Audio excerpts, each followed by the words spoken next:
economy natin, which is the reason why. One of the reasons why ang mga tao ay nagproprotesta na. Duterte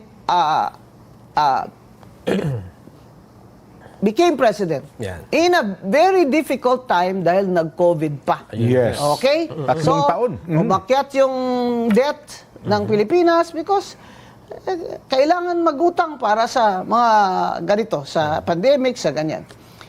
Nung si BBM na, ay taon-taon, dinadagdagan niya yung utang. Etong taon na ito, ang dagdag sa utang ay 2.7 trillion.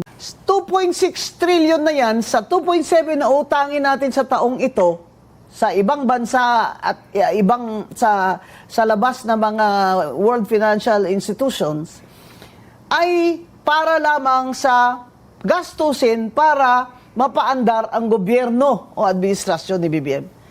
So, ang ibig sabihin, mangungutang tayo taon-taon ng bilyon-bilyong piso para mandar lang itong administrasyon ni Bongbong Marcos na ninanakawan lang tayo. Nagbabayad tayo ng taxes, deficit lagi ang national budget, kinukurakot pa ng mga walang iyang congressman at ng kanilang dating speaker.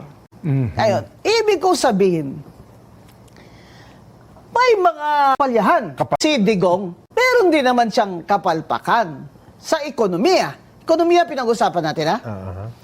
Pero hindi ganito na ang mismong congressman natin na gumawa ng ang national budget, ang mismong looted the budget, mismong nagnakaw sa budget natin ay gumagawa ng budget.